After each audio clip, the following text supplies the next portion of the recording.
They're coming to get you, Barbara. Stop it! You're ignorant. They're coming for you, Barbara. Stop it! You're acting like a child. They're coming for you. Look, there comes one of them now. He'll hear you. Here he comes now. I'm getting out of here. Johnny!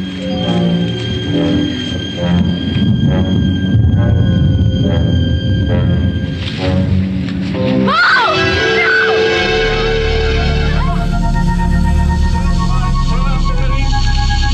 The only thing we have to fear is fear itself. No. Be afraid. Be very afraid. There's nothing to fear except God. Whatever that means to you. Do I look like someone who cares what God thinks?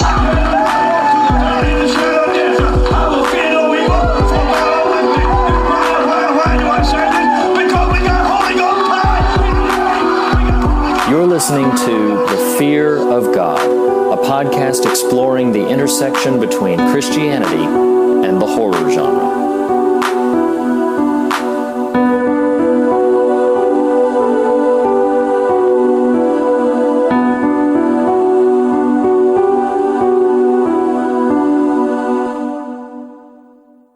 Hello and welcome to The Fear of God landmark 50th episode. We are so happy that you're here. We're happy to have been doing this for 50 episodes. We've had a couple of bonus episodes here or there, but not too many. We're really happy to be here. We're happy that you're here. I am one of your hosts, Reed Lackey, and with me is... Nathan Rose! Reed! We're at the big 50! 5-0. I'm so surprised that we made it here. That's pretty incredible. I probably just maxed out my mic or something. I don't know. I'm sure you did. But it's so exciting to be at the 50 with you. I mean, that's right. That is. I don't know if you know your calendar, but that's 2 away from a full year. That's true. We have a 1-year anniversary coming up, which is pretty crazy. I hope we make it. I hope we make it too.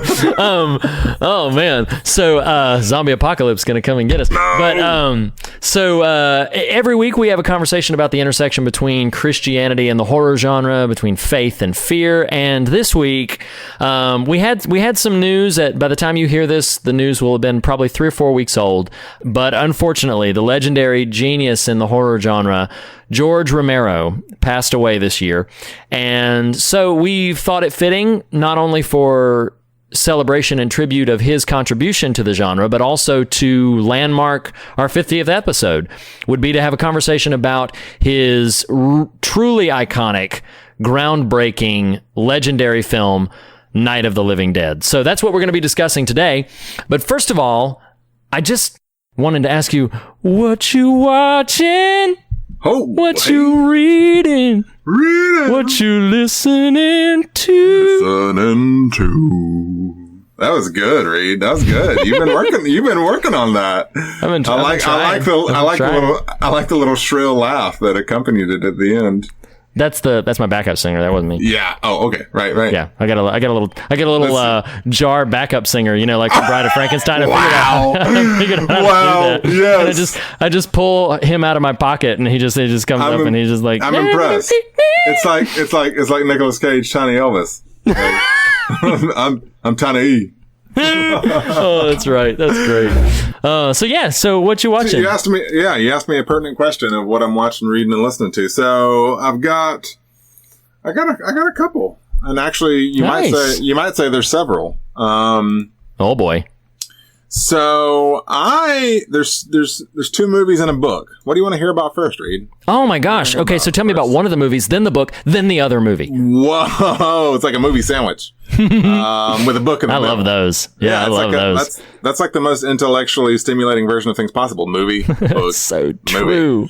The first movie I want to tell you and everyone about is I did go see The Baby Driver. Speaking of little people, I still haven't seen it yet. I need to. It was about a little baby voiced by Alec Baldwin who knows how to drive, and you saw the wrong movie. You saw the wrong movie. No, that was Boss Baby Driver. Boss Baby Driver. No, I did see Boss Baby. I did see Baby Driver. I did not see Boss Baby. That one just did not look up my alley. So I did see Baby Driver by Edgar Wright, featuring a host of recognizable faces. Found it incredibly entertaining. I really don't have a bad thing to say about Baby Driver and many good things to say about it. The soundtrack is fantastic. I can't think of another film that is not explicitly a musical. And by musical, I mean people singing songs on screen. I cannot think of another film where music is used so intentionally and is, I don't know this because I've only seen it once. But I want to say that music dominates every frame of the movie. Like there is music, there is music of some sort, whether it's score or whether it's song, playing every frame of the movie. It's fascinating. And it's a little like the first 20 minutes or so, you'll be like, I'm not sure how I feel about this. But the further it gets, the more you're just kind of swept up. It's a fun take on the heist movie. And it was a little weird because it's set in Atlanta and I recognized some of the elements in it, which is odd. Where we on the Southeast side of things are not used to that experience.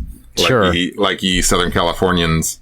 The books, that's a movie. The book is, I just finished. I'm telling you, man, I've been on a tear. You have been. So I've referenced her before in another context of her other book. So Sherry Turkle, who wrote the book Alone Together, which I've read. Yes, also wrote a book that just released, I think this year, called Reclaiming Conversation, The Power of Talk in a Digital Age. Which I have not read. It is, oh my gosh, man. Both of those books are kind of a 1-2 punch in terms of how you engage with your technology. I say, as a man sitting here with headphones in, a microphone in his face, all connected to a computer, which is connected to the internet, which is Skyping with you. So, you know. Right. But in my defense, all of that is being used with intentionality. And that's a lot of her position is we are letting our technology overtake us in a very unintentional manner. And because of that, I mean, she makes a very fascinating sort of talking point about how in the current culture we live in, technologically speaking, we are as a society losing the capacity to converse. And it's very fascinating. She makes a very cogent case for this. Interesting. For this discussion. And I mean, she's brilliant. She's a social scientist, and just as her life's work is the study of the intersection of technology and culture and people. So very much a fascinating book. I bet I would love it. Yeah, I need to seek that out. I did not know that. I remember you referencing it before, but I have not seen that. I'm going to add that to my library list. You should do that. You should do that. It's a little hefty. I mean, it's about 400, I think. It's not. I know. It's not a breezy read, but it's an important read. And in fact, reading excerpts to my wife, I remember her saying, like, "So what do we do?" I mean, it was that kind of like, oh my gosh, I mean, I personally, I don't know if you and I have talked about this. I actually personally have adopted a few new standards with my digital consumption. Which has actually promoted the voluminous amount of reading I'm doing. I will leave my phone on the other side of the house at night when I go to bed. That's pretty smart. In part because of her writings. I know that I am dominated by my social media and I don't want to be that way. So it's been really cool. So good book, Baby Driver, good movie, Reclaiming Conversation, good book. Lastly, I did see on my annual family beach trip, I did see Christopher Nolan's Dunkirk. Oh, I haven't seen that either. I'm behind the times on everything. You are, but you're an old soul, Riri. I am. It's fantastic. Really? Yeah. I honestly, it takes a lot for me to come out of a movie thinking this. I came out of it thinking I need to see that again on a far bigger screen. Like, oh wow. Okay. I saw, it was at like the beach theater that's just kind of like, the modest screen and sound system, but he is just an expert craftsman as a filmmaker. Yeah. and just goes grand, in terms of what he puts on screen. And this is no less. I mean, I'm seeing many, reviews and write-ups claiming it might be his best work. Wow. And it's, I mean, almost start to finish for a movie not featuring, for a movie set in actual history that you more or less know the resolution of, that does not feature planets exploding and aliens landing and superheroes. Right. It is tense from almost beginning to end. I mean, it's very interesting. suspenseful. Yeah, I definitely want to see it. It's one of those where, you know, my solo theater going is few and far between anymore these days. Anymore, I have to wait until it's on video. But that's a film that I know automatically would warrant my seeing it on as large a screen as humanly possible. So I'll have to see what I can do. It would. Well, that's my movie sandwich with a book in the middle. Nice. What about you, Riri? What you watching, reading, and listening to? So I have been living. I tell you what, Nathan, I have been living for quite a while now in a world that has moved on, because I've been trying to catch up with the imminent release of the first ever. We thought it was never going to happen. The first ever adaptation of Stephen King's epic magnum opus, The Dark Tower. Hopefully not the last. But. Hopefully not the last, but I've been trying to catch up with and reacquaint myself with that world, because it's been quite a while since I've read those books. So I'm trying to do a read of. I was trying to get through all of them before I see the film. I've come to terms with the fact that, right. Yeah, I've come to terms with the fact that that's probably not going to happen. I would probably have to just take days off work, which I can't do to do something like that. But I am about halfway through Wastelands right now. So I read Gunslinger again. I read Drawing of the Three, and I'm about halfway through Wastelands right now. And you know, it's funny because and you know. We'll talk about this after we see the movie and see how we feel about it and all of that other good stuff. But you know, I go back and forth onto how I really feel about Dark Tower. There are some Stephen King fans. You mean as a series? As a series, yeah. Okay. And the material that he's written, because obviously we've never seen an adaptation of it before. But I'm just like, I don't know if it's quite my bag. Like, I admire the scope. That's interesting. Tremendously. Would you have said that the first time through?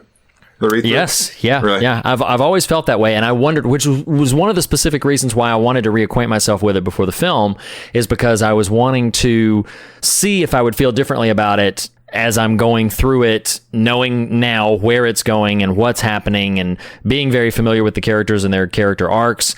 But yeah, I still kind of feel the same way about it. The things that I love about Stephen King, I mean, these are very clearly Stephen King books. I mean, if you like him, I don't imagine that you wouldn't like these. But they don't hit a very high mark for me, and I'm not quite sure why. Maybe I'll feel differently as I get into Wizard and Glass, which I'm excited to revisit, given how much I didn't like that book very much, but a lot of people love it.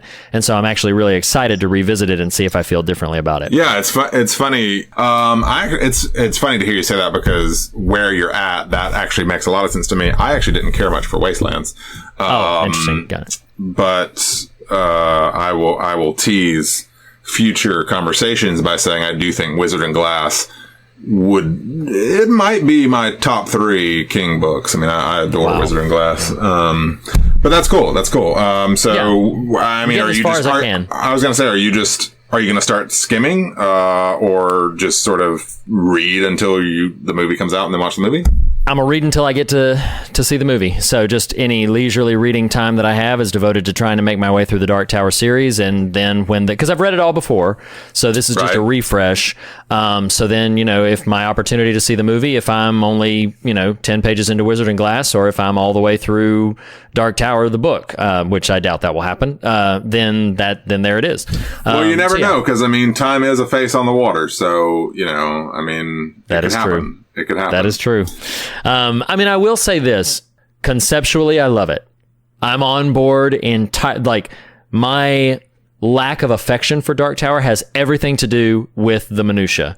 I love the concept. And I love the fact that Dark Tower world is so intricately connected to so many other Stephen King books. I love it. Anytime something from the Dark Tower world shows up in a random book of his, I could not be happier. Love it, love it, love it. Conceptually, I'm all on board. It's just the actual making it through the core books that I find is a little bit of difficulty. I have to work up enthusiasm to get through them. Do you feel a bit like you're on like a type of train-esque system, like a la some sort of rail of one. You know? Yes. A monorail, if you will. Yeah, I was telling my son. I said, Blaine, listen. I said, for those of you who don't know, that's a joke. My son's name. That's not the name of your son. That's not my son's name. Well, before we have too much more conversation about the Dark Tower, because perhaps that will come. Did you have other watch and read and listening to? No. Just I'm catching up on Dark Tower right now. So that's really all there is to it this week. Any spare time I can, I'm trying to get further into those books before the movie comes out. Well, there you have it. Which is interesting because by the time listeners hear this, the movie will be out. Maybe I will have already seen it. Maybe. I was just realizing that. So listeners have probably already seen the movie. At the least, maybe another version of you out there. Maybe it's released somewhere else. Oh my gosh. What am I going to do? What am I going to do? Because go then, Reed. There are other worlds than these. My car is messing with me all up and down. Okay. So that's that. I'm trying to, obviously we're recording prior to the movie's release, but it will broadcast after the movie has released. But so we'll see when that time comes. Well, that's been another iteration, Reed, of what you watching, what you reading, what you listening to. Listen to it. Wow. We've gone off the deep end with this thing now. Now I think we deserve Scott's. It's like you're working on your Peebo Bryson over there. Oh my gosh, no, more like my Teddy Pendergrass. So anyway, that's not what we're here to talk about. What we're here to talk about is some iconic, legendary zombie apocalypse storytelling. So we were all saddened when we found out that George Romero had passed away. His contribution to the horror genre almost entirely revolves around this film. Now, I don't say that to say that his other work, which he did direct several other films, that the other works are insignificant, but the reason that he is the icon he is in the horror genre is because of Night of the Living Dead. Now, my first question to you before we get into like trivial bits, and I have quite a few to sort of go into, before we get into all of that, was this your first time ever seeing this film? Or had you seen it before and are just revisiting it? Oh, Reed. Oh boy. This was indeed the first time I had seen this movie. Yeah, no, I had never seen it before. Clearly the name Romero echoes through the annals of genre film, specifically horror. And I don't know that we've ever actually talked that much about this particular content on the show, but I was for a season an avid Walking Dead reader. And did watch the bulk of the first, 4 or 5 seasons of the show. Right. And so knew that seems an odd connection to make, but I know Robert Kirkman, Greg Nicotero. I know some of these folks kind of worship at the altar of Romero, but no, I had not seen any, and in fact would say, to my knowledge, this is the only Romero I've seen, period. So, I watched it for the first time for our conversation today. Gotcha. Yeah, he's only directed, I think, 13 or 14 films, maybe not even that many. He's got a very small filmography. For this film to have been made in the late 60s, he has got a very small filmography. In fact, 4 or 5 of the other films that he's directed have been sequels to Night of the Living Dead. So he's made, a lot of these zombie films. He also directed Stephen King adaptations Creepshow and The Dark Half, which I don't know if you've seen either of those. I have not. But yeah, I mean, he had a burst of 4 or 5 films in the late 60s and early 70s. This was his first feature film, and it single-handedly created the modern zombie as we recognize it. Like you mentioned Walking Dead, that's totally appropriate. Like Walking Dead is unabashedly beholden to not only just like zombie lore, but this film. Right. Kirkman would say, like, no, this is directly beholden to the lore created in Night of the Living Dead. And, it created an entire subgenre of the horror film, which so few directors have ever actually done. So he single-handedly changed and created this entire subsection. Now it feels like, I mean, appropriately enough, now it feels like zombies are everywhere. Now they're just all over the place in terms of they're outside your door right now, and I don't know what to do, because we're running out of canned goods. But so the other thing that I was going to mention about this, and I do have quite a few trivial bits to sort of go in by way of trying to tribute George Romero in his passing. So I thought this was very interesting, but he actually got his start as a director making short insert sequences for none other than Mr. Rogers' Neighborhood. Wow. which I was blown away by, but I was like, wow, that is so interesting. But this was his first feature film, his first feature-length film, and it was the first of many things, first zombie film as we know it. Now, there have been films with the title zombie in it, and there's been an understanding in film history before of what a zombie was, but if you say zombie today to a modern audience, they're going to be thinking about the version of the zombie put out in George Romero's film.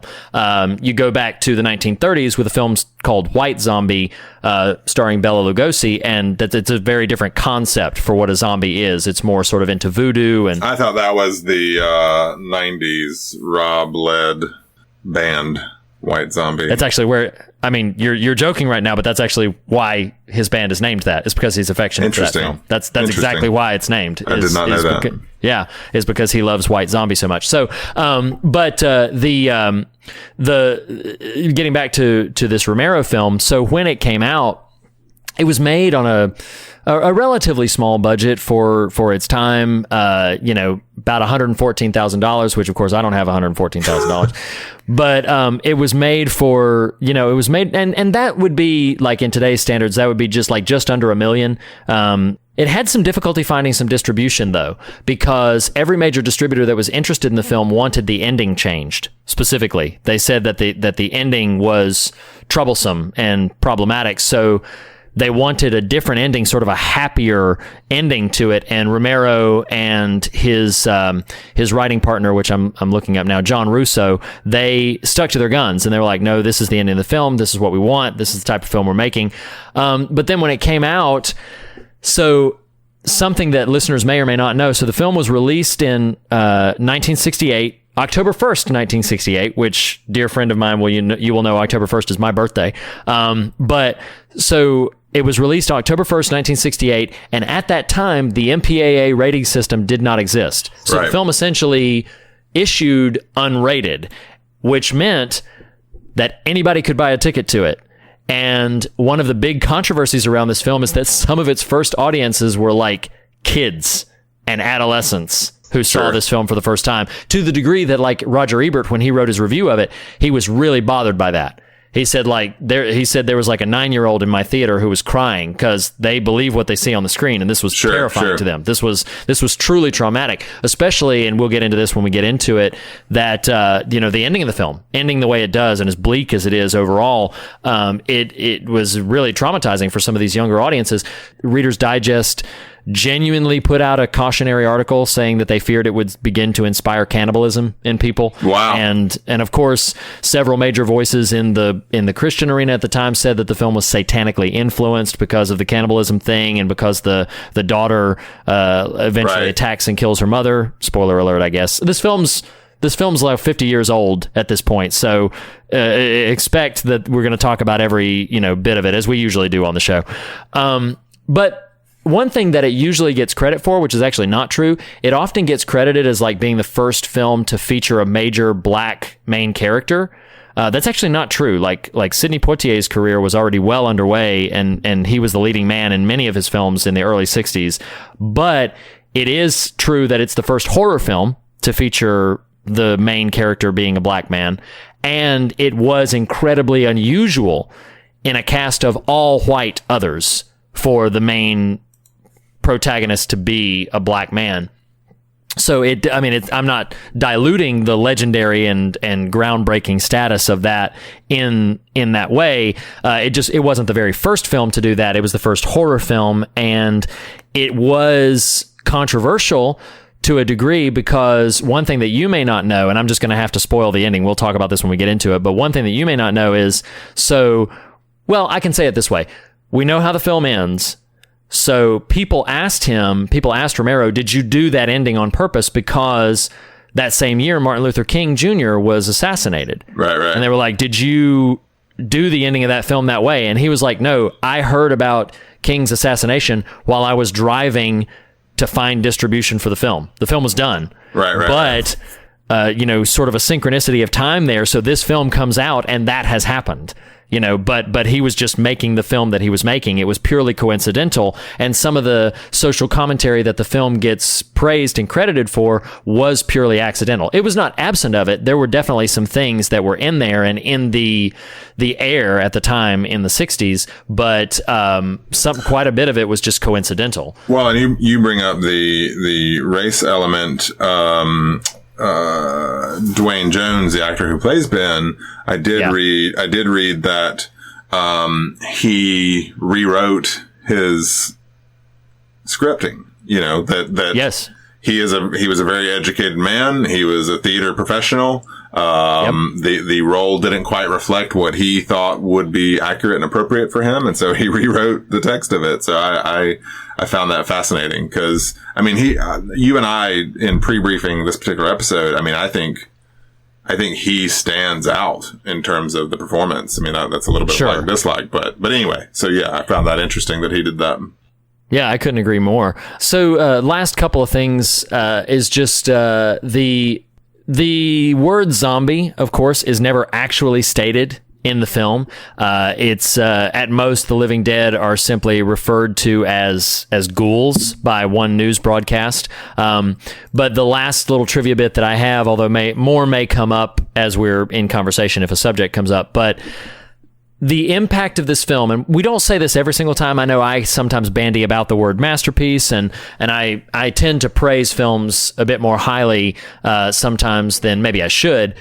But I will say that for this film specifically, the ultimate impact that this film had on the horror genre is nearly incalculable, because it wasn't just that it created the zombie subgenre, but it also set this template for this kind of relentless terror idea that was relatively new to the genre in the late 60s. Like this idea of even, horror films have been around for forever, but this is very much, and I think one of the earliest, if not the first film to feature this sort of monstrous concept where like the monster is relentless. Like there's no relief, there's no hiding, like you are trapped and it is encroaching on you and the end is ultimately inevitable. So in that way, it kind of set a template for films like Halloween and Nightmare on Elm Street and Friday the 13th, and those all owe a debt to Night of the Living Dead. Like I said, its impact on the style and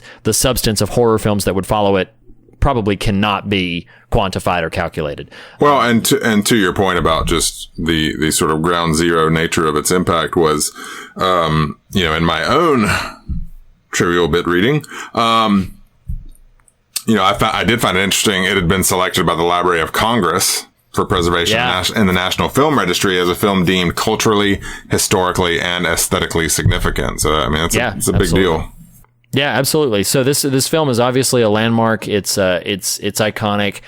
I want to get into how you felt about it. Like, I've talked for a while, so I want to throw it to you. Like, what were your general thoughts, feelings, opinions coming out of the film? Having never seen it before, I don't know what expectations you went into about it.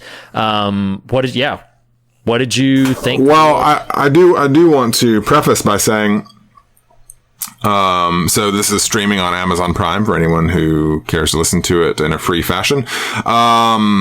Or at least for an Amazon Prime price fashion. I did, in order to find it on that platform, search the word dead. And if you do that, it will produce God's Not Dead 2. So I watched that instead. I don't know what we're going to talk about during this time, but I did watch God's Not Dead 2. It was in fact horrific and frightening. Yeah, your scares are going to be longer list than mine. No. So yeah, I had never seen this movie before, and there is There is what I call the Godfather principle. And what I mean by that is when... I know where you're going. Well, fine. I just won't tell the story then. No, listeners don't. Listeners may not. Well, maybe they can intuit it from your, smarty pants retort there. I'm just kidding. I'm kidding. So years ago, before I had seen The Godfather, which was later than many people, you always worry with some of these movies that they're just going to get overburdened by the weight of their own hype. And Godfather specific. So you knew this is what I was going to say, I guess, is what you're saying.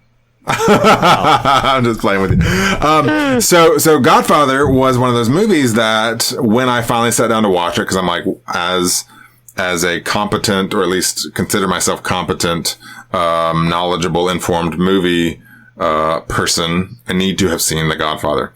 So I sat down to watch it and was impressed. And because my concern was the weight of time is going to bury any appreciation I might have for this. Sure. And was pleasantly surprised in the case of The Godfather. And so from here moving forward, we will refer to this as the Godfather principle, and I'll never articulate it again. Wow. But we will, but it will be shorthand and people will understand it. So yeah, I feel like that applied here. Night of the Living Dead, we've already referenced, Walking Dead specifically, which of its own has mountains of material. Sure. The Library of Congress, as we just outlined, has notarized Night of the Living Dead. So it has a lot to live up to. Yeah. And no pun intended there. I did enjoy it. I did find it. There are certain graces you give to a movie of this age. Simply from a kind of production standpoint. Though even that said, I would say in terms of just sort of film craft, like camera angles and lighting and generally speaking, the performances, Dwayne Jones standing out specifically, but there's a lot going for it. More than, leaning back into our Universal films. I think about like a Dracula, which I enjoyed. But it's a very staid kind of delivery. There's not a whole lot of flourish. There's not a whole lot of style to it. Sure. Night of the Living Dead, for its age, really shows the hallmarks of a filmmaker. Yeah. So no, I found it very engaging. Can I tell you a funny story about it? Please do. Can I do that? So. What's funny about Night of the Living Dead? So, I am in my latter 30s and have 3 children, and one of them is very, very young and new, and life is itself full and robust, resulting in tiredness as you come to find yourself in your latter 30s. And so I do watch movies for this podcast and for other things, Dunkirk, Baby Driver. And occasionally you kind of blink out a little bit, right? You're watching your movie and it's late. And what's funny about this particular story is it was family movie night. That's not the punchline, though. That would be funny. I was about to say, wait, I can just picture I just talked about how Roger Ebert was like, don't bring these children to that. I picture your daughters sitting there like, Daddy, what is this? They're so advanced. Oh, he's eating chicken, baby. No, but it was family movie night. We rewatched Rogue One, or I rewatched it. The kids had not seen it. And so I'd already had like 1 2-hour movie under my belt. And I was like, well, I got to watch Night of the Living Dead. So I'm prepping mentally for that. And everyone goes to bed. The kids scream. The youngest one screams for about 30 minutes. So that sets things back a bit. And this is a fun story, I promise. And so I queue up Night of the Living Dead and watch God's Not Dead 2 instead. And so that's another movie. Because it just sucks you in right there. Right. It's like, you can't stop it at any point. I'm Not Dead 2. So you just get roped right in. So, I'm watching Night of the Living Dead finally, and I'm like, okay, this is pretty engaging. And I get about to the 35, 40 minute mark. It's about an hour and a half, the whole runtime. And I reposition myself on the couch and Ben is talking to, I can't remember the character's name, but the dad who comes up from the cellar. Oh, that's Harry. Okay. Ben or Harry are palavering in Dark Tower words. And then the screen is black. I was like, uh-oh, you know?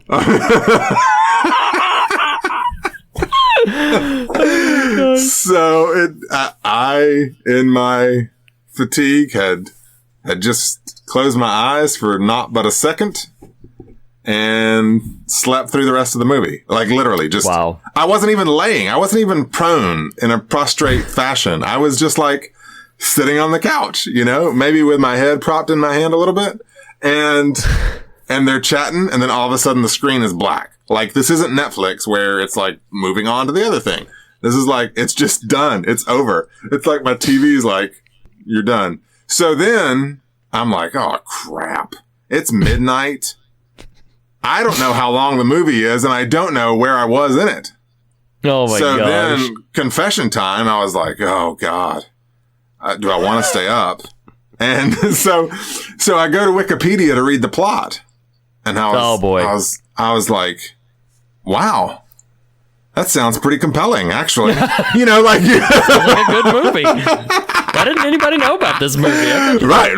What just happened? I missed that part.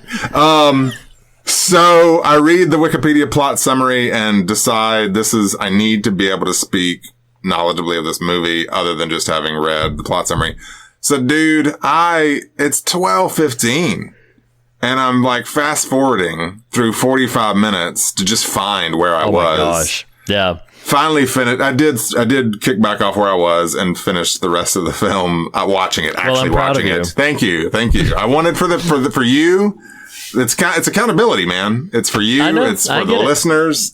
God is not dead. He is on his throne and he knows when I fall asleep in movies. So no, that was a really long answer to your question of my thoughts on the movie. I did really enjoy the movie. I found it compelling on paper and then found it compelling after a nap and just, I did it. In all varieties that you have, you found it enjoyable. Well, speaking as somebody who's been watching a movie with you, you know, at the, you know, midnight or 1 a.m. and has seen the little head bob that happens when you're trying your best to stay awake, and it's like, I didn't miss anything. In your stupid telling of that story, I had been on a 6-hour flight and was on a 3-hour time change, and it was midnight your time, 3 a.m. mine. So a little grace on that one. Yeah, it still was delightful to see the beep. Yep. Oh yeah. But and I will say, okay, so as a partial segue, well, as an actual segue, but you know, getting genuinely back into likes dislikes, this is one of the few films that, and this is going to sound a little weird. I have these quirks, these sort of imaginary sort of settings that I really enjoy entertaining certain media. Some films I really would like to see in a big screen on a big theater. This is a film very specifically that, like, I love to be at home, right? Like in a room with all the lights off, maybe like you roll out the big tube TV with the rabbit ears. Don't have that, but like no, I don't have that. But just in general, I like the idea of like sitting in a room at home, and there's just some films that accommodate that a little bit easier than others. You know, you were mentioning Dunkirk you want to see on the biggest screen possible. Night of the Living Dead is the kind of film that I think is almost best enjoyed like either by yourself or with a small group of friends in a living room or bedroom setting with a decent TV. I mean, it's you know, good screen quality, but that's the kind of atmosphere that really sort of this film invites because it's got a claustrophobia to it. Can I add one more element on my I'm an idiot and fall asleep in the middle of a movie story? So Please do. In the spirit of what you're saying and the atmosphere in which you watch a thing. So we have just had some remodeling done on our home, which means that all of the window treatments are down. So I finished this movie at 12:45 a.m. Oh boy. And after a nap, after a doze, man, you're out of your brain, you know, like, oh my gosh. Like no one takes a nap at midnight. So you're already like, your body is like, screw you, I'm done. Sure. And then I finished this movie, and it does, again, a Godfather principle. The deeper it gets into the movie, the more kind of unsettling it gets. Oh yeah. And then I'm having to go to bed crossing a house with all of the window draperies down, treatments down, and we've got a pretty big backyard. There's a lot of foliage. There's a lot of oh my god, wooded stuff. It's big, wide open glass space. I'm like, no. I gotta get in bed. Oh my gosh, Yeah. I would not. That would have been a setting that would have been freaky for me. I would have really got into the mood and mindset of this film. No question about it. Right. I love just the general rough, gritty style of the film. Like, it feels all the more unsettling, and it almost helps me escape into it a little bit better that things aren't terribly clean or polished. I also love the use of shadows, how the shadows are kind of crooked on a face. Like, they're not clean. They fall across people's faces, people's bodies, and set pieces in some uneven ways, and it actually makes it feel more realistic. That it's falling in that fashion, because it's just not a polished and precise film. I don't know. Maybe when they were filming it, they were very deliberate with all of those things, but it makes it all feel like this is really taking place, which you're making me think of this. There's almost a way in which, and I agree with you, and it makes me interested in at some point watching it again, but there's almost a way in which the film presents as a modern filmmaker's take on like the found footage. It's not found footage, but you know what I mean? Like it has this kind of intentionally rough edges about it. Yeah. Definitely. So yeah, I'm with you on that. I had a couple more likes, dislikes here, unless you had something else. I'll bounce to you, but then if not, I'll just bounce back into mine. No, I mean, I think that I've already referenced Dwayne Jones multiple times, but he was great. The camera angles, the score really elevate the production. Yeah. You know, I mean, it actually really, for a first film that's 40 or 50 years old, you know, it really does, age well. It does. I found this doesn't squarely fall into likes, dislikes. I found the presentation of the zombie / ghoul in this movie kind of fascinating, kind of puzzling. Okay. So, you know, I don't personally know what precedes this movie in terms of these types of creatures. So I don't know, is he kind of, I know as you just laid out for us, this subgenre kind of finds itself at ground zero with this film, but I don't know how this presents before. Well, honestly, I knew what the general content of the movie was, so I knew zombies.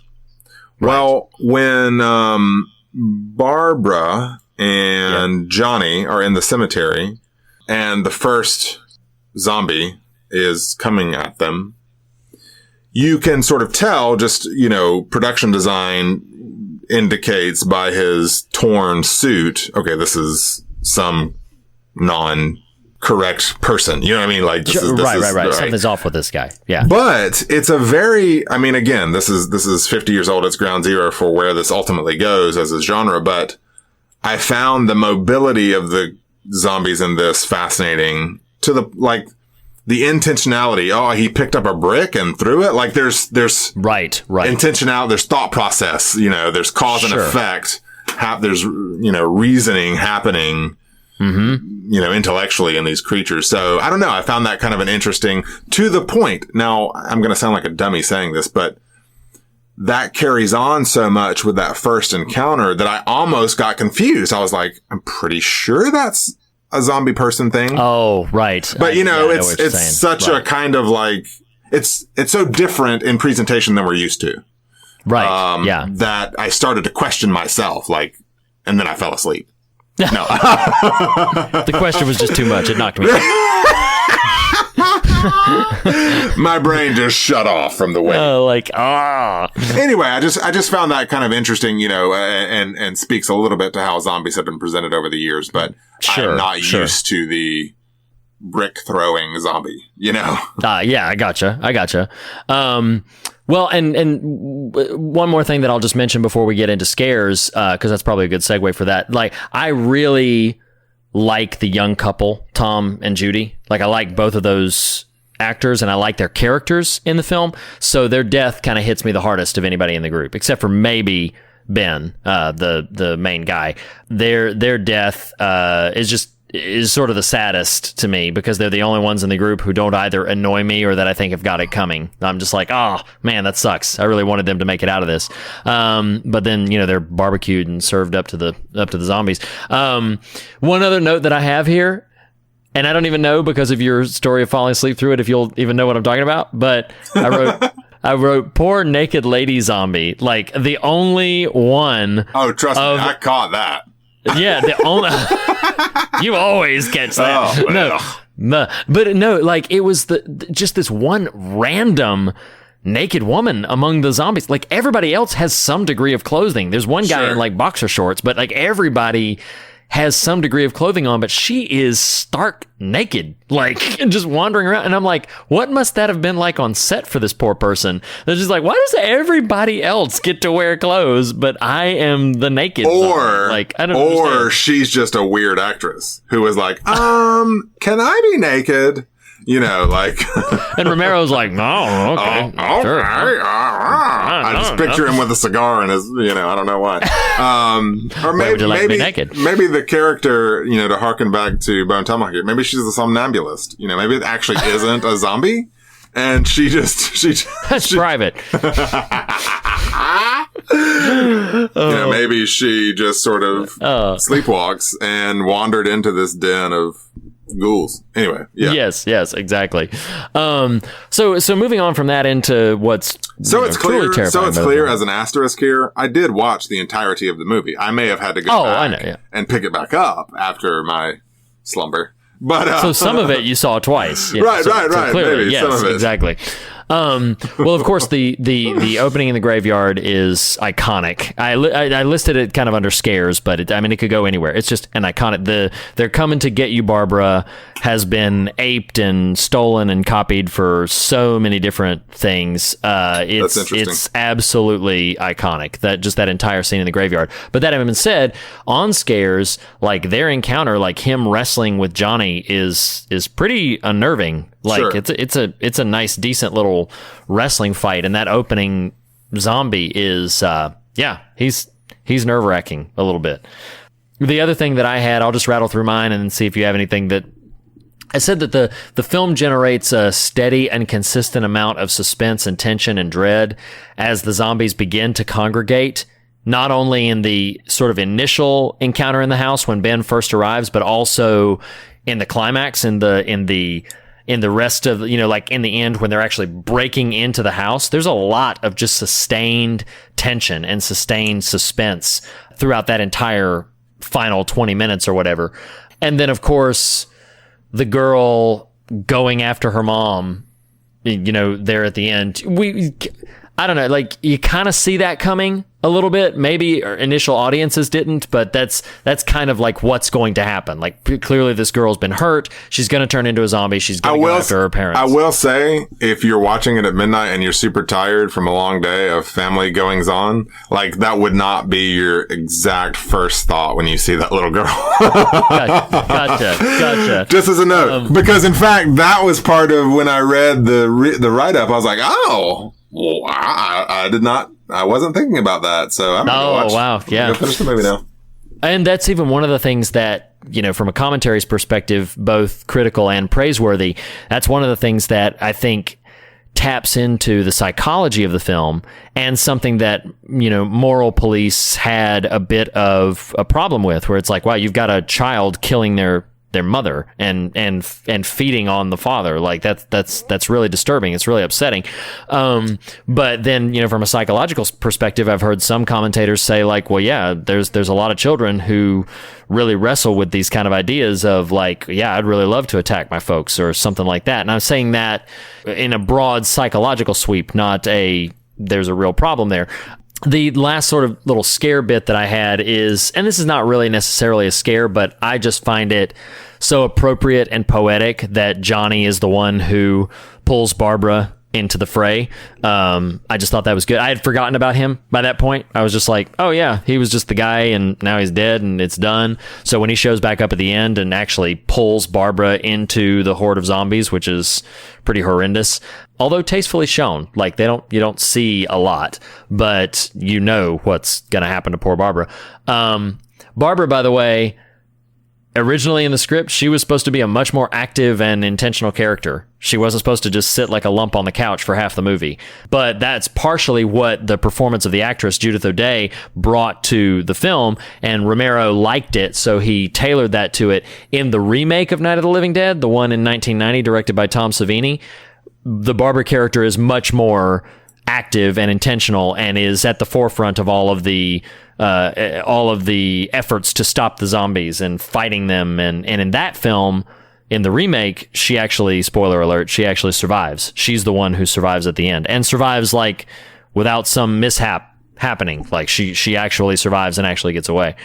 So did you have any, before we dive into themes, besides walking through your house when their windows are all down, did you have any specific scares pertaining to the film? Sure. And on your Barbara note, I did text you that an alternate title for this movie should be Crazy White Girl Does Nothing of Value. I mean, those first 30 minutes before I napped, yeah, she was obnoxious. I mean, I think for me, the primary, I wrote down 3. They've been referenced more or less, but one was, I said, the zombie feast post truck burning is disgusting. Oh, Lord, that's awful. Yeah, that's awful. Which is funny because you naturally think like, oh, a 50-year-old movie, you know, it's not going to visually top any of the effect progress we've had. You know, right. Oh, yeah. But there's something almost casual about it in this movie, the way it's presented. Yeah. Oh, yeah. It's just so like, oh, ugh. Yeah. It disturbed opening audiences. Like, opening audiences were like, they called it pornography of violence. Like, wow. It was really upsetting to a lot of people. And then, yeah, my other bullet point scare-wise was kid eating her dad, then murdering her mom. Yeah, that's pretty rough. Yeah, that's, or maybe that's just a deep psychological fear I have, you know, of my own children. Yeah. So no, that was, the dominant scare elements. Although, I mean, it can't be overlooked just how, like, I mean, nihilistic might be a strong word, but Ben's death is pretty devastating. And I mean, that, like, the film's not all about how it ends, but man, like, to survive. But it tips the scales pretty heavy. It does. To the fact that you would, and maybe this will get us right into theme, because the fact that you would make it through so much, you would get through all of that, and then just, like, without any opportunity to present yourself as human, without any opportunity to, without a chance, you are just taken out, like, done. You know what he should have done? He should have sung.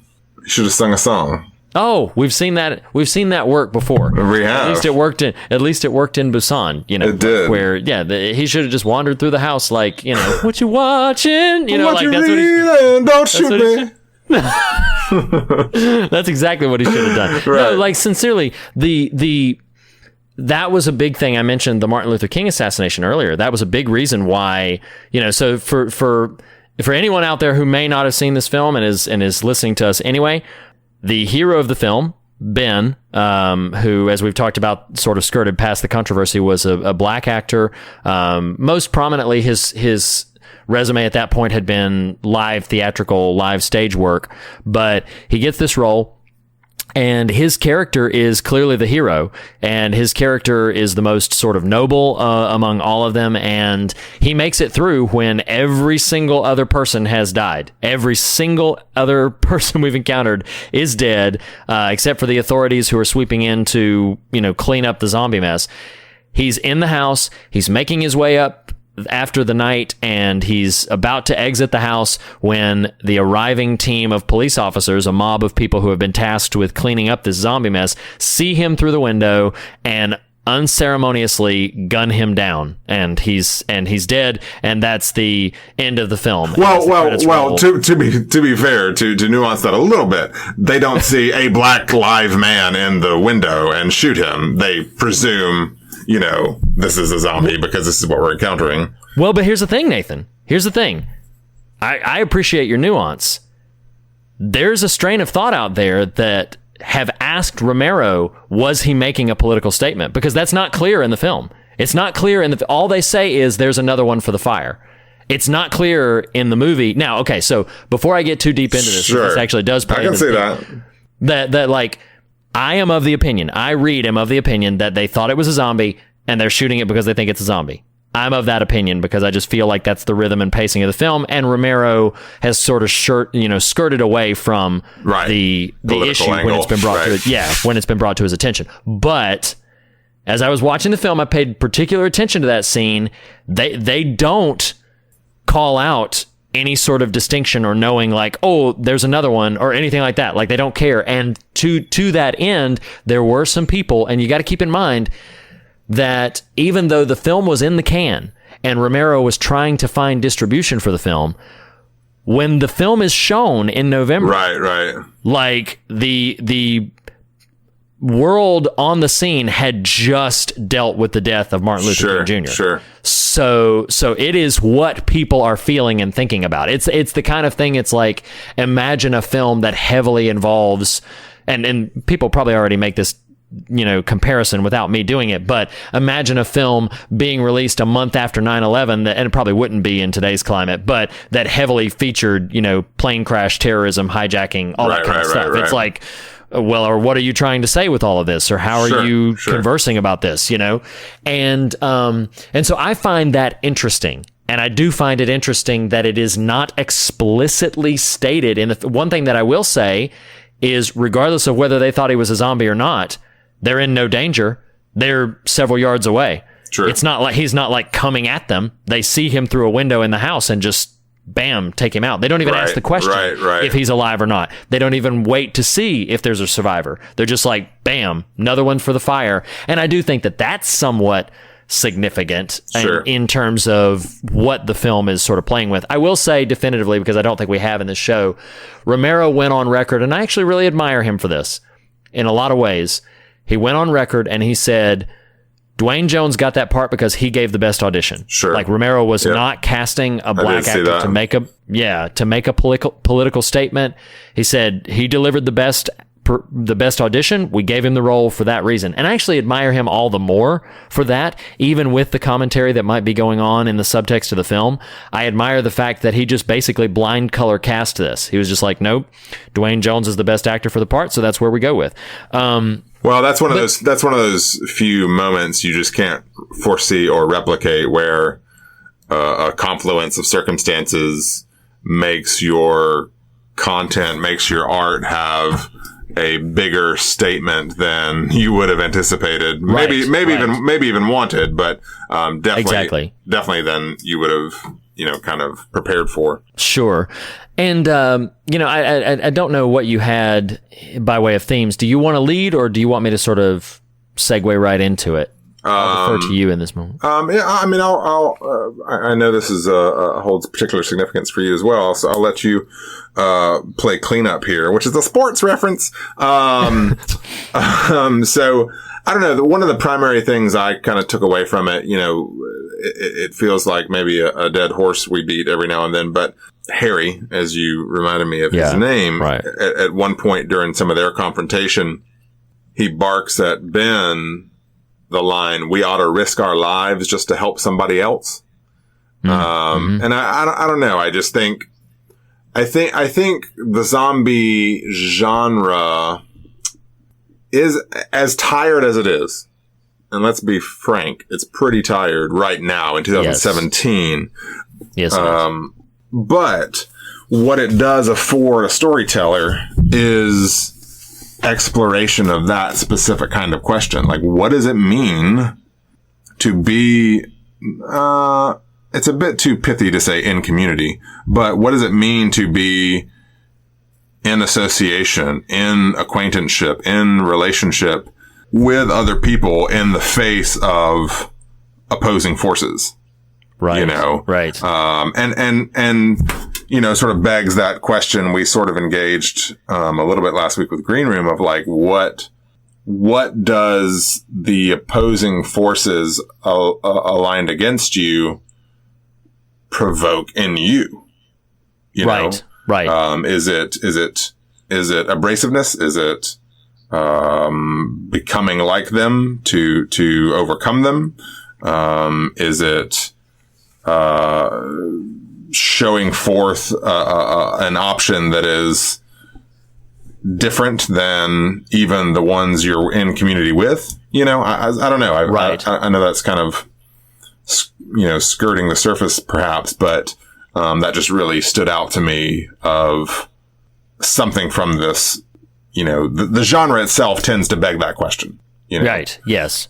Oh, and I wholeheartedly agree. The other films that Romero made in this zombie genre, you know, Dawn of the Dead, Day of the Dead, believe it or not, Diary of the Dead and Land of the Dead. Wow. Yeah. So, but they all reek with, as time went on, Romero, whereas much of the commentary in Night of the Living Dead is accidental, it is terribly intentional. Sure, from like Dawn of the Dead on. Like then he just fully embraced that element and used them as a metaphor. Is Dawn what's right after night? Yes. Dawn is right after night. And so that he just sort of embraced that metaphor and went for it whole hog at that point. And one of the things that I think I would even praise, and I admit along with you that I think the zombie genre is a bit tired at this point, just because I feel like it's been so saturated, but it is a phenomenal template to be able to say some things, because what I wrote down, and we can sort of unpack this. Hey, real quick, I've got a question, a technical production question for you. You might have some knowledge of this, knowing that Dawn is subsequent to Night. Do you know what, like, all I'm thinking of is Zack Snyder's Dawn, which is pretty good. Oh, I like it a lot. Yeah. It makes me curious. Does Zack Snyder's Dawn echo Romero's Dawn in terms of narrative? And B, why start in Snyder's head? Why do Dawn and not Night? Is that okay? Yeah, I do know the answers to those questions. So, the answer to the first one is, does it mirror it? Yes, loosely. One major difference to Zack Snyder's zombies is that they're fast. They run in the Dawn of the Dead. They don't in any Romero zombie iteration. They do not run. They are slow moving. They are the listless sort of, you know, stumbling zombie. They are not the infected. No, they're not the infected. They're the lurkers. Good call out. I'm glad you pay attention to my delineations there. What'd you say? So, I'm glad you pay attention to my little delineations there. I was just playing with you. But now I get it. So, but in answer to your other question, why not start with Night, is because Tom Savini had remade Night already in 1990. So, because Tom Savini had already remade Night, Zack Snyder, I don't know if it was a rights issue or exactly what it was, but Night of the Living Dead had already been remade once. Sure. So Zack Snyder takes on remaking Dawn of the Dead. And as I said, like it's we've had our beefs with the work of Zack Snyder before. Dawn of the Dead, I think, is a great movie. I love it. His remake of it, I think, is really fun and adds some interesting layers to some things, does some different stuff, and has some of the best 10 minutes. The first 10 minutes of that film is some of the, like, as a singular zombie film in and of itself, is some of the best zombie filmmaking I've ever seen. I mean, I think it's wonderful. As a brief caveat there, I'm not arguing that Zack Snyder doesn't know how to make a movie. I'm arguing that, generally speaking, he makes movies I don't care for. But Dawn of the Dead being an exception to that rule. Anyway, carry on. Sally forth. So the thing that is overt in the metaphor of the zombie is this idea that there's a capacity for people to become soulless to a degree, where they become merely shells that are mobile and active and, of course, most of all, hungry.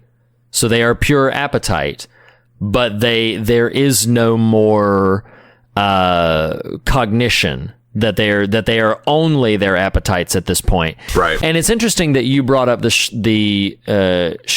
now I'm blanking on it, Sherry Turkle. Yep.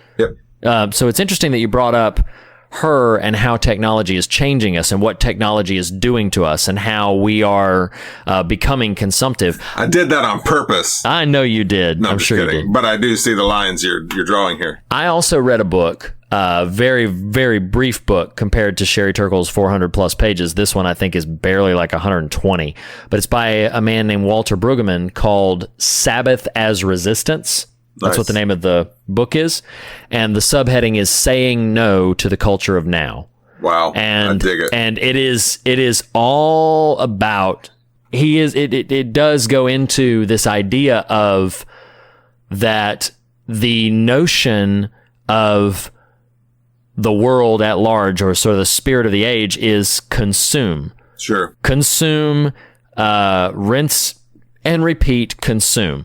Always be taking in, and that there's this constant sort of production element to it on the flip side of it. So you're always consuming and producing, and that cycle is going ad infinitum. And he makes some comparisons in there to like the way of Pharaoh, that Pharaoh's all about like how many bricks did they make, and they don't want to go out and worship. They want to just be lazy. So make them make bricks and don't give them any straw, make them work harder. Like it's this entire cycle of like producing and consuming. And of course he links that in to how we're always so busy all the time. And sometimes we can be really driven to the point of like Sabbath may not necessarily be, I'm not going to do anything, but it could in a way like being resistant to the, I'm not going to do it just because everybody else is, or I'm not going to do it just so that I can stay caught up with what is happening right now. Like I had a conversation, actually with Tyler Smith over at More Than One Lesson. I had a conversation with him about this pressure that I feel sometimes to, you've seen Dunkirk, you've seen Baby Driver. When I eventually see those films, the conversation will likely have passed on for many people. Sure. Oh yeah, I saw that. That was months ago. And it's one of those things where you can feel this pressure sometimes to be part of the now conversation, to be part of what's happening in this moment. And what's funny to me is taking a Sabbath or ceasing striving as a resistance to that, as a like, no, the time does not make its demands on me. Like I'm not going to insist that this much happen in a given day or anything, but just slipping into a mindset of I'm going to be myself. I'm going to be with my family. I'm going to be with my friends. I'm going to be present in the moment, and I'm just going to do that. And I'm going to take what happens in. I'm going to enjoy a meal because I enjoy eating, and because this meal was prepared and it was, and it tastes good. Like I'm going to enjoy this film, or I'm going to enjoy this book because I'm in this moment right now and that is happening. Not I'm going to absorb it so that I can then spit out something about it that is of some significance to something else. Now, tying it back more into the zombie idea is, I do think that there is a way, and we've talked about this in other capacities on the show before, where we can become only appetite, where we can constantly take in. And I am going to use this metaphor with as much sensitivity and respect as I can use, because I know that it is a real issue, and I don't want to be too cavalier with the metaphor. I am using it as a distinctive that it makes me think about this kind of thing. I don't want to necessarily diverge into this other topic. I think sometimes with the consumption of media that we have a bit of an eating disorder. And I'm again, you can tell that I'm kind of trying to be as nuanced and sensitive as I can with this, but there is definitely this idea of just the binge and purge is what I'm thinking of. Sure. And what do we call Netflix? You're just going to binge watch it. Right. You're just going to go in and you suck it all in, get it done as quickly as you possibly can, and then just regurgitate out your thoughts, your opinions, your feelings about it. Make sure when it drops that you see it as soon as possible, because in 2 weeks everybody will have moved on from whatever dropped on Netflix original, and they'll be on to the next thing that's going to be coming out. And I feel, again, I don't want to get into a subject about the actual stigma of eating disorder. It's just what it makes me think about when I think about our current trend of media consumption. Sure. That we have a tendency to be very, in some ways, I mean, you could substitute any specific eating disorder and see a correlation in how we consume media, and we don't generally have good, healthy habits about what we do, and by extension, we don't have good, healthy habits about what we put out into the world. Sure. We don't have good, healthy habits about how we are in the world and with the people around us, and that's just one of 1,000 different metaphors you could bring up with zombies, but it's one of the sort of the core things I thought about. It's interesting you referenced the Netflix idea, because I've shared with a couple of buddies. I am a fan of, no surprise, just the comic themed material. And so when Netflix was doing, although they actually have Defenders coming out by the time this drops, probably the week after, but, doing these series of comic characters for Netflix was one of the first times I really executed, at least with Daredevil, that binge sort of mentality. And what I shared with someone at the end of that experience was, I was like, I love and hate the Netflix model, because you are excited. You are, oh wow, like for you and I growing up, I'm trying to think of some good example, but just your favorite show, like, oh my gosh, I loved X-Files in college. I can't imagine at that moment in time, now ignoring what's currently happening with X-Files, but at that moment in time when it was at the peak of its creative life, to have an entire 24 episode season drop and be like, oh man, we are digging in for like 4 days straight or 3 days straight or whatever. Like, yeah, that would have been thrilling in a season of life when you could do that. But at the same time, this idea, and this is in line with what I think you're describing, like, I'll use Daredevil season 1. You start a Daredevil season 1 as a fan. Daredevil is in my, people love Batman, people love Superman. I love Daredevil. So when this was happening, I wore my t-shirt. I Instagrammed some of my original art, and I start watching, and my wife falls off about 2 or 3 episodes in, because it's just, she can't keep up with me because I'm binging. I'm like, yeah, eat it all up.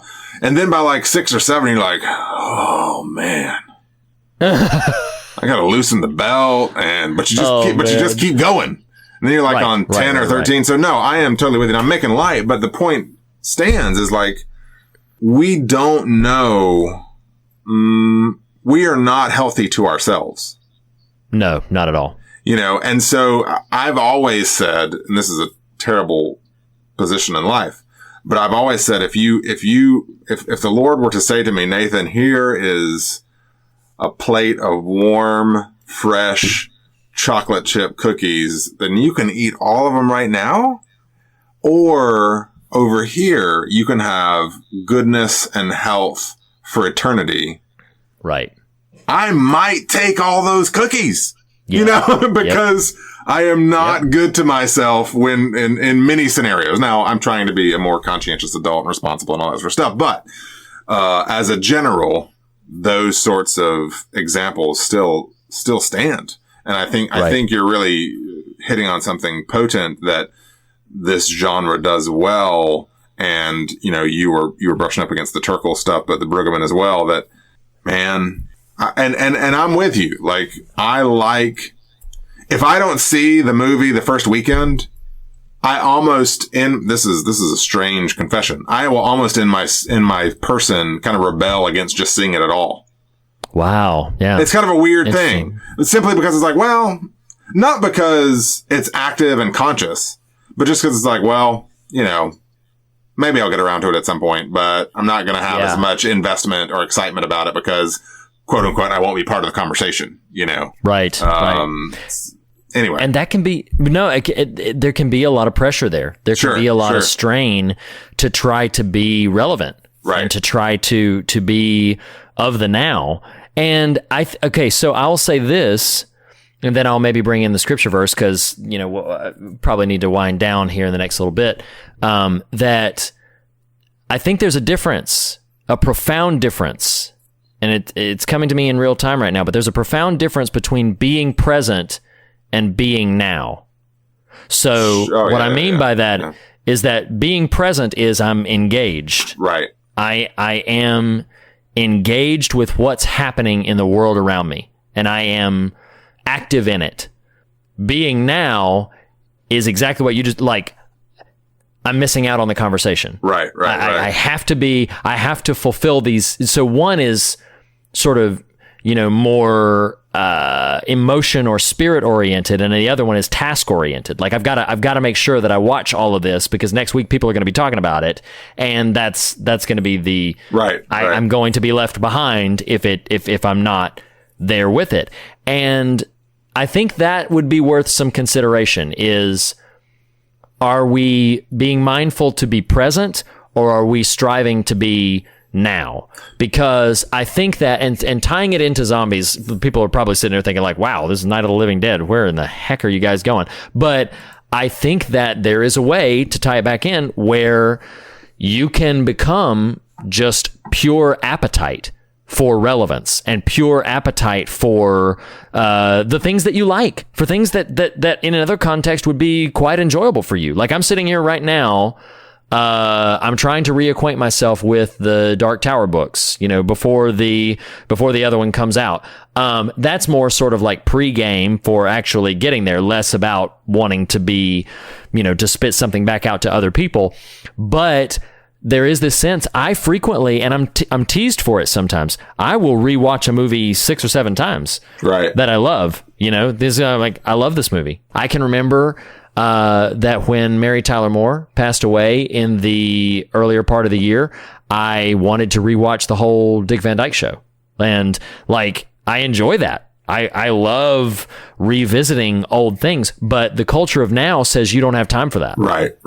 Because you've got to stay caught up with all of this other stuff. And to that degree, we become to a certain point, we become rather soulless. We're just appetite. We're just automatons. We're pure consumption.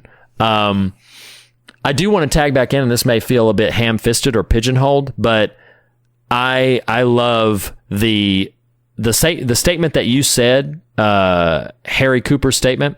I wrote it down. It says, "We find a safe place, and now you tell us we've got to give it up because someone might need help." Now, that's a little bit different than what we're talking about like the culture of now or the culture of relevance or everything.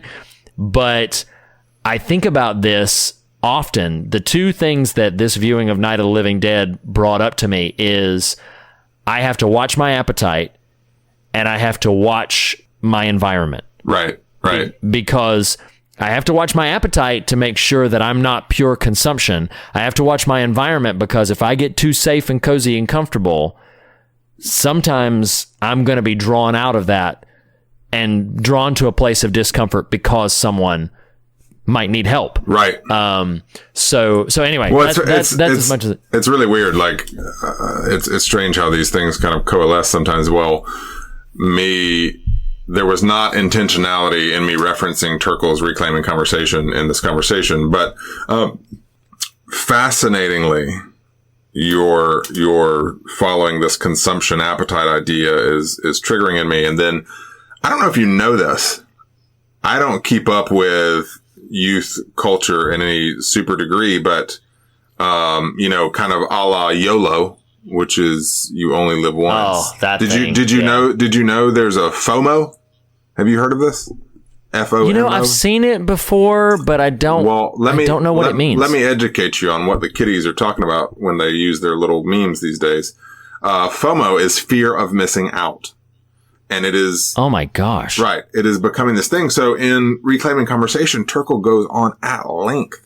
And she identifies, she's done a lot of focus groups and research with kind of high school on up and then recycling as the technology progresses. So, following students in high school through their early adulthood and then kind of recycling to high school again to catch up with where the technology is. Well, man, in talking about earlier, I mentioned habits I've tried to develop. One that I haven't executed on yet, but I have considered as inspired by this book and now as inspired by this conversation. She talks about the trap of the emergency.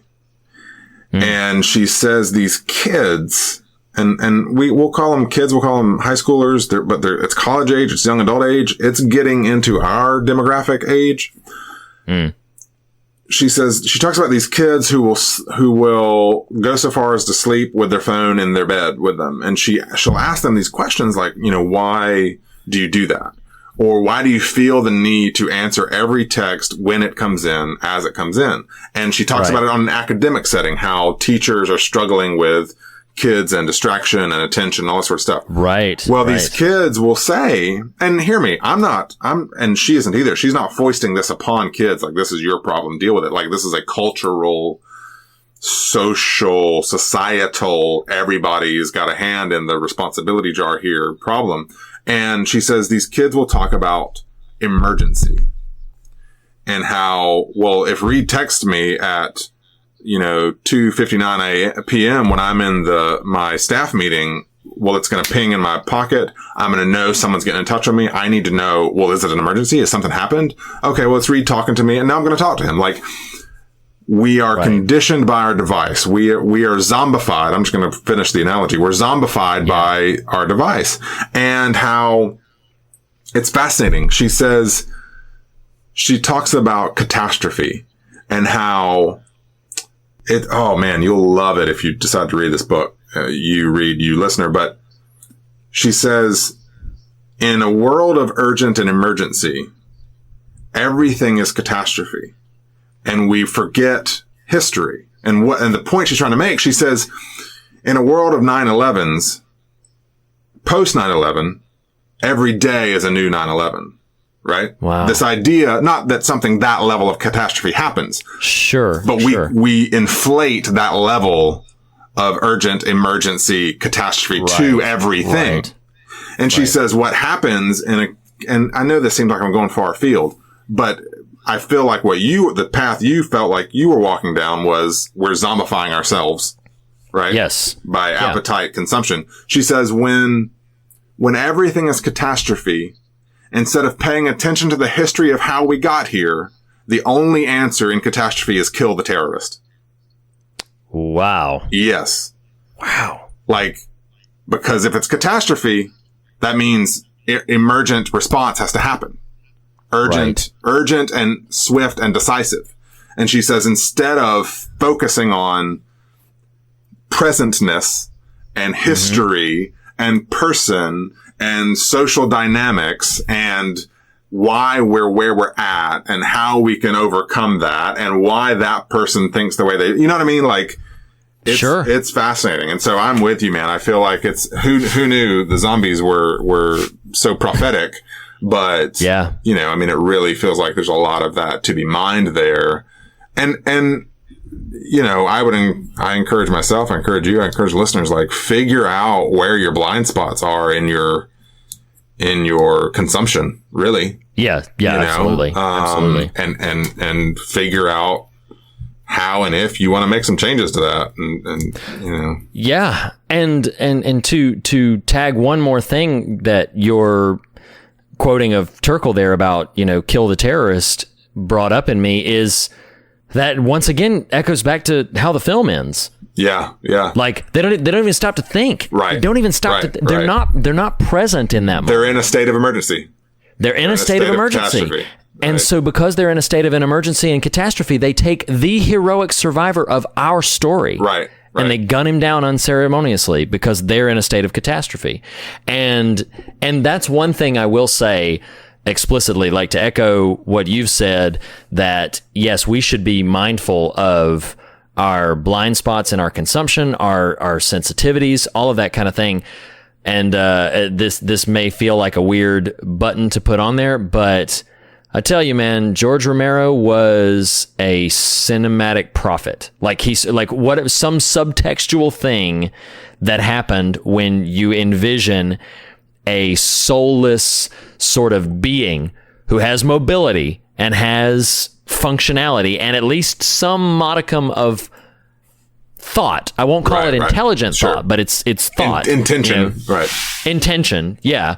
But the scripture that I had in mind for this, part of it is just because the word flesh is in it, and it'll echo out in this whole zombies and flesh eating and this sort of thing. But Romans chapter 8, verse 5 says this. It says, "For those who are according to the flesh set their minds on the things of the flesh, but those who are according to the Spirit, the things of the Spirit."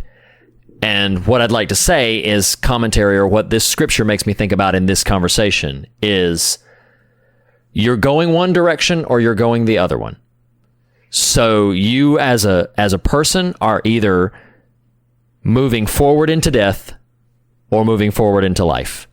And I do believe that there is a way in which we could be completely and utterly... Now, some of Romero's later films get more explicitly into this metaphor, but you can be like that Dawn of the Dead. Dawn of the Dead, Romero's Dawn of the Dead, all takes place in a shopping mall.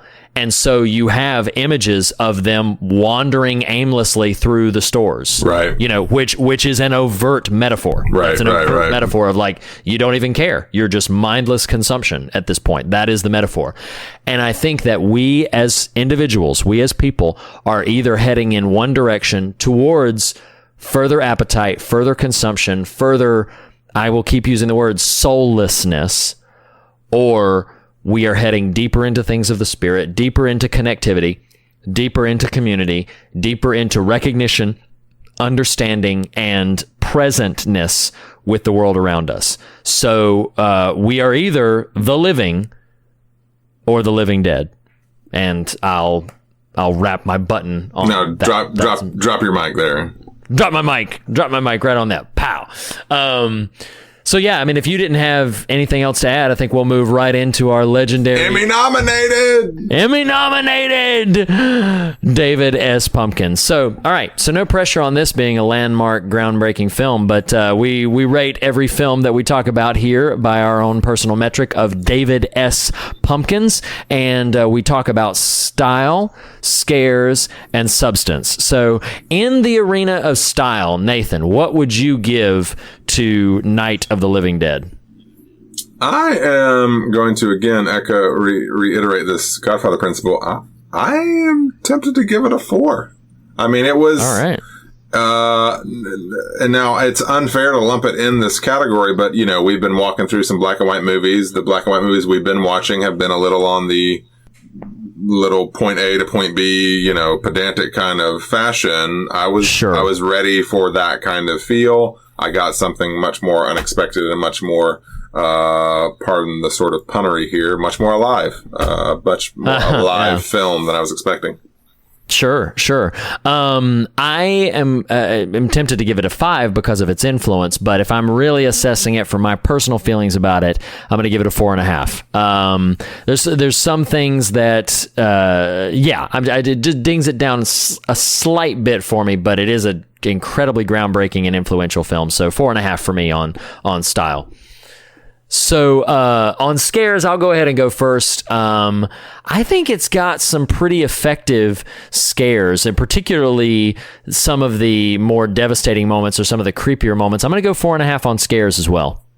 I may go 4 on scares, in part because, again, that sort of sense of you're watching this artifact that maybe sort of feels like it could be made today with certain intentionality to it, but also just leaves you unsettled. I think 4 is not unreasonable. Awesome. And what would you give it for substance? I think, and it's interesting, like, you really have to intentionally, mentally set aside your exhaustion with the zombie genre to treat this objectively. But in the spirit of that, I think I'm going to end up 4s down the line. So All right. That's fair enough.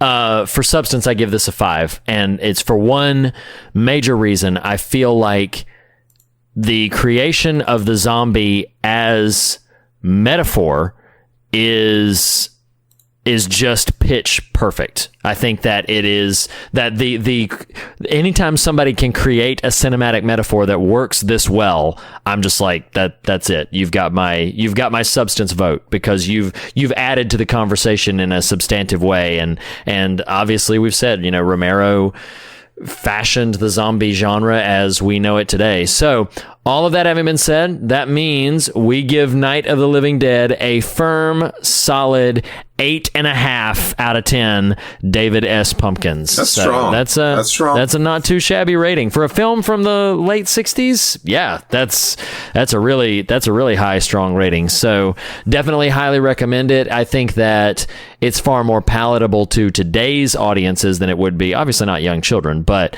you're not gonna have the reaction that audiences in the late 60s had to this film. But I definitely think that you should see it. If you're a fan of the horror genre and you've not sought out this film, it's in the public domain. I mean, they've got copies of it on YouTube. You could find it free everywhere. So yeah, seek it out, watch it, and let us know what you think about it. And if you're interested in letting us know what you think about it, you can do so in a variety of ways, because the fear of God is the beginning of wisdom, but it is not the end of the conversation. The best and easiest way for you to reach out to us and have a conversation about anything that we've brought up in this episode or about the film itself is to go to Twitter. Nathan, what is our Twitter handle? Our Twitter handle, Reed, is @thefearofgod. You can also go to Facebook and like some of our posts there. You can like us on Facebook to follow us, and you can comment on those posts or comment there yourself, leave a post yourself. You can also follow me on Twitter @ReedLackey. Nathan, where can they find you on Twitter besides The Fear of God? They can find me on Twitter besides The Fear of God @TheNathanRouse. You could also go to morethanonelesson.com, leave a comment on the official post for this page or any of the other episodes that we've done before. And if you would care to go over to iTunes and leave us a review, we would greatly appreciate it. You could also email us, fearofgodpodcast@gmail.com. Go to Facebook or Twitter to vote for the upcoming series #ILoveThe90s. Voting will be open through the entire month of August, but it will close in September, and we'll reveal the ranked list in October. So go to Facebook or Twitter to take that survey. If you do not have Facebook or Twitter, email us, fearofgodpodcast@gmail.com, and we will send the survey to you directly. Nathan, thank you so much for having this conversation with me, as always. We would like to say sincerely, rest in peace, George Romero, and thank you so much for all that you've contributed to this genre that we love so much. And to you, the listener, thanks so much for sharing your time with us. And check out social media to see where we're headed next week. We will catch you then. See you next time, guys.